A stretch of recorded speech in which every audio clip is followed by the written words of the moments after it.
La primera pregunta que tengo para hacerle, ¿qué secretos esconde la personalidad de Sherlock Holmes? ¿Qué secreto? Pregunta difícil para comenzar. Vamos a ver, la personalidad de Sherlock Holmes yo creo que esconde muchísimos secretos, porque una de las cosas curiosas es que se ha convertido es un personaje de ficción, pero que mucha gente considera que existió realmente. Muchas ciencias lo consideran como su precursor, la semiótica, no solamente en lo detectivesco, sino otras. Y entonces sabemos algo de su método por las novelas, por los cuentos, por lo que nos cuenta Watson. Siempre tenemos que tener en cuenta que lo que sabemos de Holmes nos lo cuenta Watson, pero claro, su verdadera personalidad está filtrada a través de ese ayudante que no es muy listo, ¿no? Vamos a ver, que Sherlock muchas veces desprecia, después le tiene mucho cariño también, pero a veces lo desprecia un poco. Entonces, claro, la visión es a través de Watson, entonces pues hay muchos misterios. Hay dos aventuras que las cuenta el propio Holmes.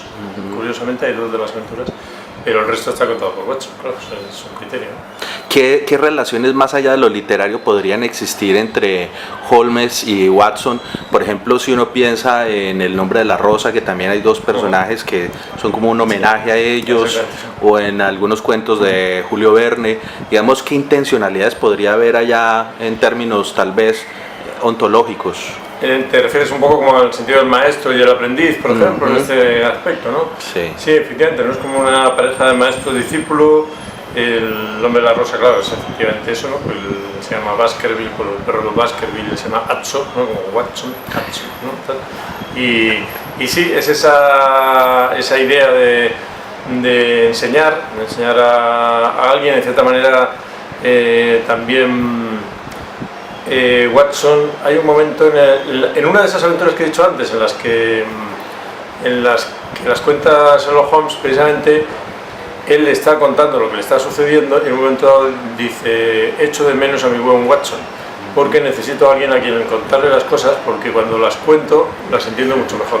Entonces el propio Sherlock Holmes reconoce que Watson cumple un papel, aunque sea un poco como pared, que recibe las palabras y las explicaciones, y que es importante también. También tenemos ahí una relación, en cierta manera. Sherlock Holmes es la mente y Watson es la efectividad, porque Watson es el más heroico de los dos, curiosamente. Es el que sabe disparar las pistolas, el que da los mejores puñetazos. En los momentos del verdadero peligro, Sherlock Holmes dice: yo no uso pistolas y la llevo descargada, o no es muy hábil con esto, ¿no?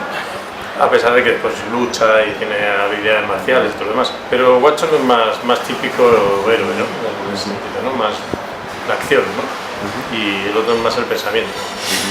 En relatos como El sabueso de los Baskerville vemos un Watson narrador que como que observa la generalidad de las situaciones, de las escenas, y en muchas otras ocasiones está participando como personaje. Esas transformaciones, digamos, de un observador participante, por decirlo de una manera, a otro que no participa directamente, ¿cómo se pueden explicar en términos no solo literarios, sino también investigativos? Sí, vamos a ver, eso sería... Es curioso porque en el momento en el que se conocen, en el estudio de la Escarlata, ¿no? Ahí deciden compartir el apartamento. Bueno, Watson ha sido un aventurero, ha sido un soldado, está en Afganistán, ha sido herido de guerra, etcétera, con una herida que va cambiando de lugar según los cuentos. O sea, me parece que la herida que ha dado mucho juego, ¿no? La tiene en el hombro, la tiene en la pierna, donde le hirieron exactamente, ¿no? Pero después, por un lado, él observa a su compañero Sherlock Holmes, y por un lado le parece un tipo extravagante, le parece raro, le molesta que entre tanta gente en el piso de Baker Street donde viven, pero después, sin embargo, no deja el piso. Después, a pesar de que hay muchas diferencias y que le parece como una especie de chalado, luego descubre que no es un chalado, que es un detective, consultor, como se llama él a sí mismo, y después decide participar en las aventuras con mucho entusiasmo. Es decir, casi, yo diría que, por ejemplo, Sherlock Holmes se deprime cuando no tiene un caso que resolver, ¿no? Pero Sherlock Holmes muchas veces podría resolver el caso desde Baker Street y no lanzarse a la calle a resolverlo, aunque también le gusta.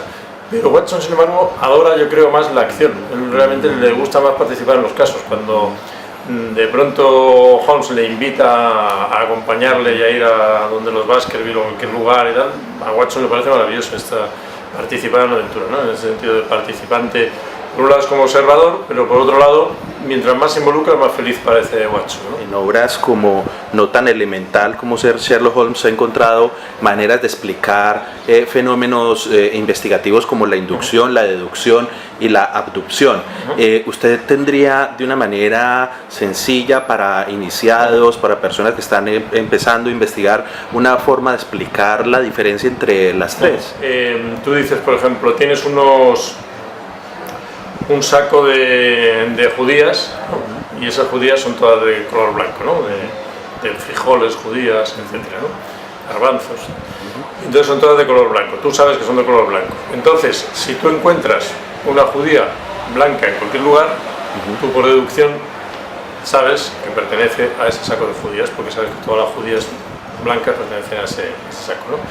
Y después la inducción pues sería que tú tienes ese mismo saco de judías, vas sacando unas judías blancas, sacas otra judía blanca, sacas otra judía blanca y lanzas la hipótesis de que todas van a ser blancas, para lo cual al final hay una negra.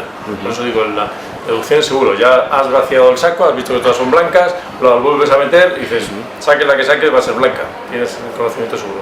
Con la inducción pues vas sacando y piensas que todas son blancas, pero a lo mejor al final hay una negra, ¿no? Y después está el tercero, que es el más interesante y el que da más seguramente es el que más se usa en ciencias, según parece claramente, y que es el que más usa Sherlock Holmes también. Se ha hecho un cálculo de todas las veces que usa deducción, abducción, inducción, y es la abducción, ¿no? Y entonces en la abducción tú dices, yo sé, ¿no?, que hay un saco de judías que tiene judías blancas, ¿no? Y después yo sé que he encontrado una judía blanca, pero yo no sé si esta judía blanca ha salido de este saco, podría proceder de otro lugar, pero lanzo una hipótesis, digo, si en este saco hay judías blancas y yo he encontrado una judía blanca, lo más probable es que esta judía pertenezca a este saco, pero no es seguro. Un caso de este, por ejemplo, en Sherlock Holmes, ve que Watson tiene una mancha rojiza en una bota, ¿no? Entonces le dice, aparte, juntando con otras observaciones, dice, está usted en la oficina de correos de Wingate, ¿no? Y dice, ¿cómo lo puede saber?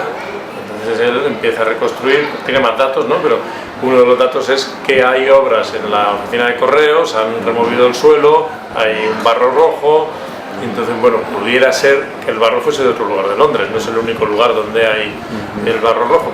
Y si la mancha del barro indicase en la oficina de correos, y puesto que he visto que también tiene su escritorio abierto en la parte, en el cajoncito donde están las cartas, y puesto que he visto que la tinta está fresca, etcétera, ¿no? Pues ahí, y si todo esto quisiese decir que usted ha mandado una carta en correos, ¿no? Ya incluso con el contenido de la carta creo que llega a decir Holmes.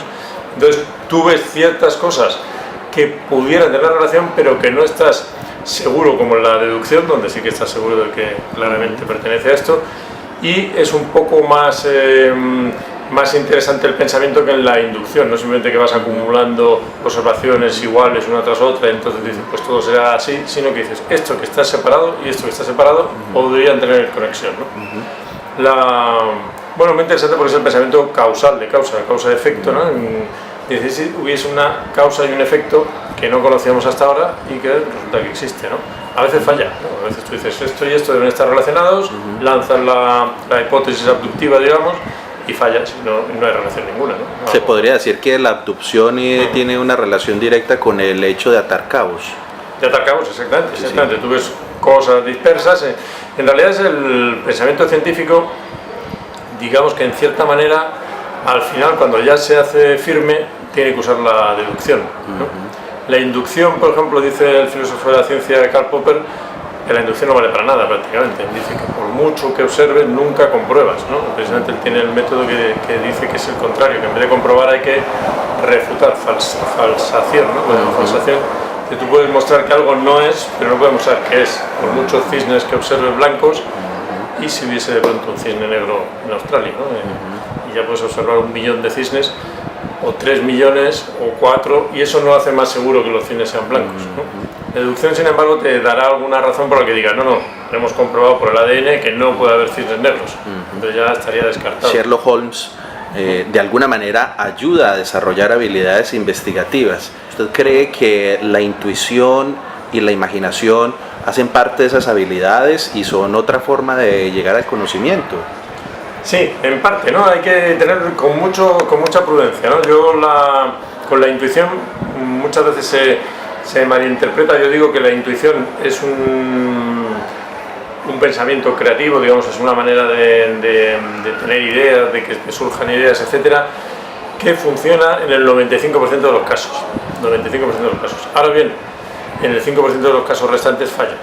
Pues falla, por ejemplo, en los casos de Sherlock Holmes. Sherlock Holmes precisamente lo que investiga son los casos que se salen de lo común, que son extravagantes, que no han sucedido antes, que son rarísimos. Y ahí es donde el pensamiento intuitivo ya no funciona tanto. El pensamiento intuitivo te da como unas soluciones, pero que tú tienes que poner a prueba. Un ejemplo sería Kepler, ¿no? Johannes Kepler, el que descubrió las órbitas elípticas de los planetas. Él tenía muchas intuiciones, él pensaba que iba a encontrar la manera de explicar cómo se movían los planetas en el sistema solar y pensó muchas cosas. Entonces, primero empezó con círculos, porque el círculo era el movimiento perfecto y tenía que explicarlo con círculos. Lo intentó de muchas maneras, hacía muchas teorías y luego las comprobaba, ¿no? Las ponía a prueba. Esa intuición que tenía de, pues serán círculos que giran en torno a círculos, que giran en torno a círculos y así conseguiré explicar incluso las órbitas más raras que existen y tal.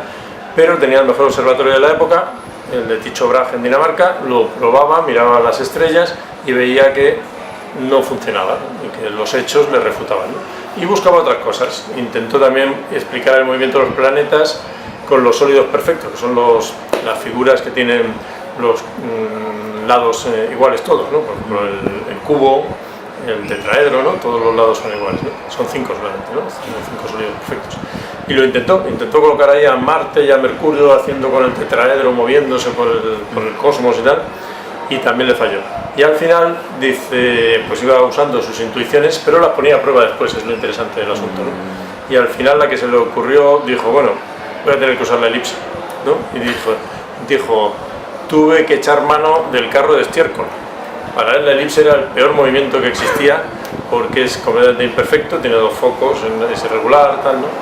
Y dice, bueno, lo probé y fue después al observatorio y resultó que esta era la correcta, ¿no? Había tenido muchas intuiciones, las intuiciones son un estímulo creativo buenísimo para ponerte en marcha, pero luego hay que ponerlas a prueba, ¿no? Confiar ciegamente en la intuición es muy peligroso. Yo, por ejemplo, en mis clases de guión siempre advierto, tengo una clase dedicada a poner en cuestión la intuición para que los alumnos no confíen en ella, porque los guionistas también no deben fiarse de la intuición les da ideas, pero si ellos ponen esa idea que se les ocurre, será la misma que se le ocurre al espectador, y el guionista tiene que ir más allá, tiene que pensar una segunda idea, una tercera o una cuarta, ¿no? Para que no sea previsible, ¿no?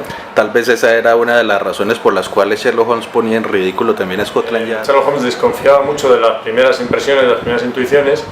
A veces le preguntan, los detectives de Scotland Yard le preguntan, pero Holmes, ¿tendrá usted alguna teoría? ¿No?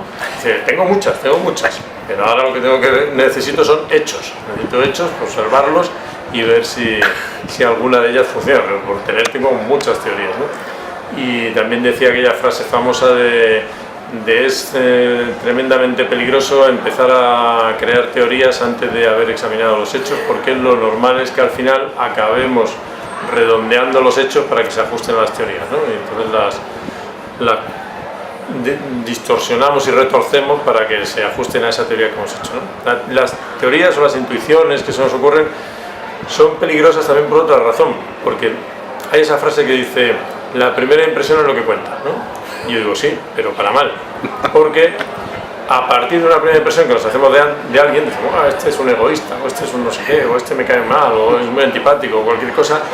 Todo lo que observamos después intentamos ajustarlo a esa primera intuición.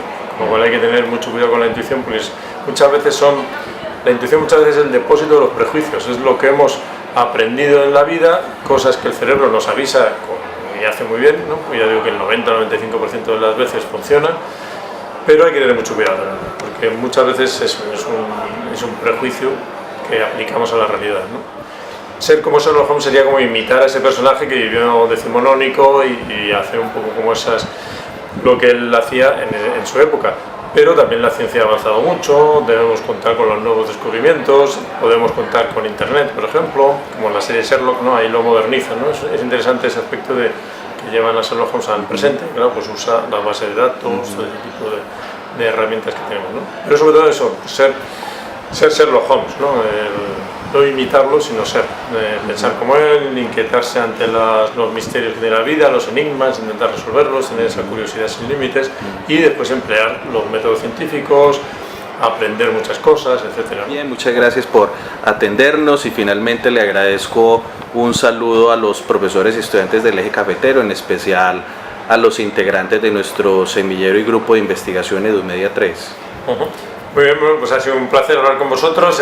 Me ha contado Diego todas las experiencias que hacéis en los laboratorios, los Holmes, los Watson, los Dupin, muy interesante, tremendamente interesante, me parece que es fantástico, me parece una iniciativa buenísima. He visto también algunos de los vídeos con la sombra, aquello de hombres sin sombra y tal, y os mando un saludo desde aquí y os deseo mucha suerte y que nada, que sigáis investigando y descubriendo los enigmas y los misterios, que es algo muy interesante realmente.